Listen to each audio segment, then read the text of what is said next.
Hi guys, welcome to my channel.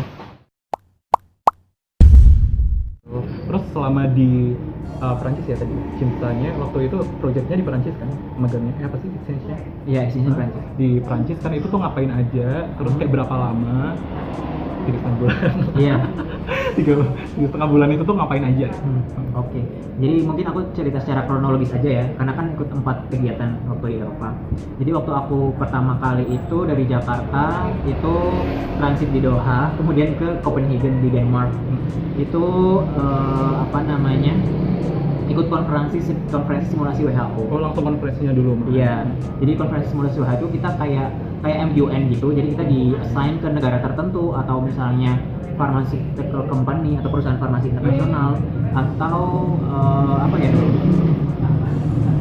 member states, perusahaan farmasi sama NGO juga, non-government organization.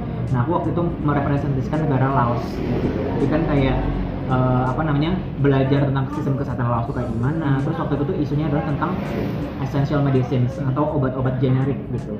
Ada itunya nggak sih waktu acara itu ada draft yang dibikin dulu? Iya, ada resolusi. Oh, berarti gitu. sama ya. Wow.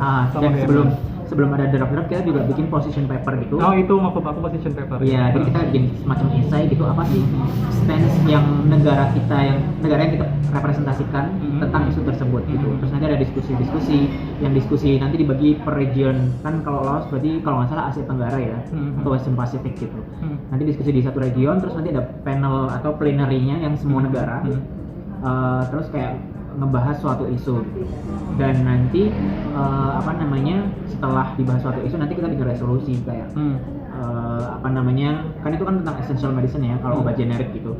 Jadi sekarang kan kayak isu misalnya isu yang diangkat itu banyak banget obat-obatan yang dia mahal padahal kualitasnya nggak jauh beda sama obat generik. Itu sih, tapi kayak biasanya topik-topik conference kayak gitu beda-beda tergantung eventnya gitu kan. Bisa jadi tahun depan beda-beda, tapi secara umum ya sistemnya kayak gitu. Waktu di acara itu tuh main politik juga nggak sih? Kalau farmasi itu kan maksudnya kan biasanya kalau kita tahu di dunia kesehatan gitu kan secara general kan hampir sama. Kalau di politik gitu kan ini maksudnya kayak ada yang kita harus join ke sini karena kita beda pandangan politik gitu. Kalau di situ ada juga nggak? Iya, tapi kan itu kan cuma simulasi kan. Jadi kayak ya pastilah kayak kalau misalnya pharmaceutical company misalnya dia kayak ngadain riset tentang obat, kan itu kan juga butuh biaya yang nggak murah gitu kan. Jadi kayak dan dia juga punya hak paten dan segala macam. Jadi kayak kalau misalnya obat tertentu terus kayak mau dipatenkan atau didistribusikan ke negara tertentu itu kan juga main ya politik juga ya, masa kerjasama kolaborasi kayak gitu. Ternyata nggak jauh beda ya guys ke dunia perpolitikan dan juga dunia farmasi. Tapi aku melihatnya bukan kayak politik kotor gitu sih, tapi lebih ke ngelatih gimana caranya kita advokasi untuk memperjuangkan isu yang emang kita pengen banget perjuangkan gitu. Karena aku dulu pas datang ke situ kayak wah gila banget anak-anak muda di sana tuh udah kayak youth advocate yang dia tuh ngerti banget isu yang pengen dia angkat dan diadvokasiin banget ke negara-negara, ke NGO dan segala macam kayak gitu. Jadi kayak itu excitednya di situ sih kalau selama di Denmark itu. Dan itu di Denmark mahal banget guys.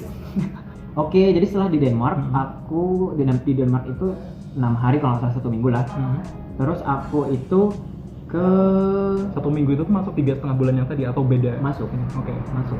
Iya lah, kalau nggak masuk gimana? Ya kali aja kayak 3,5 terus tambah 6 hari gitu. 6 hari pre gitu. Jadi guys, sebenarnya visa Schengen gue, visa Eropa itu cuma buat 3 bulan. Tapi kan gue 3,5 bulan, jadi setengah bulan ini gue harus keluar dari Schengen. Kayak yang agak tadi kan beda acara dong. Beda acara. Oke. Jadi kayak aku harus keluar Schengen dulu. Buat teman-teman yang belum tahu kalau Eropa, nggak semua negara Eropa tuh masuk ke Schengen area. Jadi kayak aku harus keluar. Aku dulu tuh keluar ke negara-negara Balkan. Jadi kayak ke Macedonia, Albania, Kroasia, sama Montenegro. Jadi kayak itu jalan-jalan sekalian sih. Dan itu kalau udah punya visa Schengen, itu kita bisa masuk ke negara tersebut cuma pakai visa Schengen itu. Tapi nggak dihitung dalam 90 hari masa Schengen. Kayak gitu. Nah jadi aku seminggu di Balkan sebelum aku terbang dari Dubrovnik, Kroasia ke Prancis. Nah ke Prancis itu aku exchange di departemen anak di rumah sakit namanya Esteem Hospital di kota Clermont-Ferrand, Prancis. Itu kayak berapa jam dari Paris ya? Kayak 4 jam kalau nggak salah. Jadi di Perancis itu bulan September itu bukan kerja sih kok, kayak asistensi di bangsal pediatrik atau anak. Jadi kayak ya tiap pagi kayak laporan kasus, terus tapi aku nggak laporan, kayak observasi doang.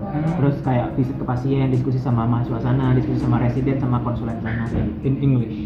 In English. Wow. Tapi guys, kalau misalnya kalian ke negara-negara yang bukan bahasa utamanya bahasa Inggris, aku saranin belajar bahasa lokal dulu, karena Prancis itu negara yang jarang banget orang bisa bahasa Inggris gitu. Egonya juga tinggi ya untuk nggak pakai bahasa Inggris. Iya, karena mereka sangat bangga dengan bahasanya sendiri, dan kayak yang namanya belajar bahasa Inggris, orang mereka di sana juga bisa kerja gitu. Nah itu di Prancis kayak gitu. Nah terus selama aku exchange sebulan, aku izin ke profesorku gitu. Supervisorku kayak, boleh nggak aku ikut conference di Belgia gitu. Karena itu conference di Belgia itu cuma 4 hari kalau nggak salah. Cuma 4 hari, terus diizinin, ya udah aku ke Belgia. Waktu itu presentasi poster ilmiah. Itu di kota Antwerp. Aku presentasi tentang penelitian skripsiku sama penelitian waktu aku koas. Dan selama aku di Belgia itu aku juga jalan-jalan ke Paris, terus ke Belanda itu aku ke Leiden ketemu temanku, terus ke Amsterdam udah pasti, sama ke Danzigschans, terus balik lagi ke tempat exchange-ku itu. By train ya itu, by train. Pakai bus. Jadi kalau di Eropa train itu mahal banget, bisa 2 kali lipat atau 3 kali lipat dari bis gitu. Jadi pakai bis itu lebih murah kayak gitu. Terus setelah dari Prancis 1 bulan itu aku terbang ke Turki. Kenapa ke Turki? Karena aku bilang tadi aku harus keluar Schengen lagi kan. Turki itu belum ya? Turki enggak Schengen. Jadi aku ke Turki itu 2 minggu kalau nggak salah. Di sana jalan-jalan aja sih. Sama kebetulan aku waktu itu kan pernah exchange sebelumnya ke Turki kan, ke 2016. Ketemu teman-teman lama. Dan ketemu dokter yang waktu itu aku di Ankara. Nah dia udah kerja di Istanbul. Terus aku di Istanbul kayak bilang ke dia, boleh nggak aku observasi di rumah sakit tempat kamu kerja gitu. Observasi. Iya betul. Terus aku dibolehin gitu kan, kayak terserah kamu mau datang jam berapa. Ya biar aku nggak jalan-jalan doang gitu. Akhirnya aku kesana aja observasi di rumah sakit. Kayak gitu. Di Turki 2 minggu. Terus akhirnya aku terbang lagi ke Jenewa di perbatasan Swiss sama Prancis. Itu untuk magang, acara yang terakhir. Itu magang di namanya World Medical Association atau Asosiasi Kedokteran Dunia. Jadi itu kayak tempatnya itu markasnya PBB di Jenewa, WHO di Jenewa, itu deket banget sama situ. Itu aku magang selama 2 minggu. Tapi magangnya itu bukan di rumah sakit, tapi di kantornya gitu kan. Jadi kayak lebih ke official gitu. Office gitu. Terus kayak lebih ke dokumen-dokumen, rapat-rapat, meeting-meeting di kantor PBB, di WHO. Terus kayak apa namanya? Administratif gitu, sama proyek-proyek yang sifatnya dokumen-dokumen itulah. Berarti kayak selain dapat pengalaman untuk di rumah sakitnya, dia juga dapat pengalaman di office-nya gitu, kayak mantap banget ya sih. Kalian pengen gak sih kayak gitu? Wahai anak-anak yang pursuing kedokteran dan medical, Tapi nggak banyak sih temanku yang pengen kayak gitu. Karena kalau misal kebanyakan yang anak kedokteran kan langsung pengen spesialis gitu kan. Tapi nggak sedikit juga yang pengen ke public health dan ke arah situ gitu. Itu berarti udah habis ya setelah yang Jenewa itu, terus pulang dari Jenewa langsung ke Indonesia. Cuman di antara semuanya itu aku juga tiap weekend atau tiap ada libur aku keliling-keliling Eropa. Nah itu yang pasti kalian pengen tahu kan, kita lanjut ke part kedua, oke?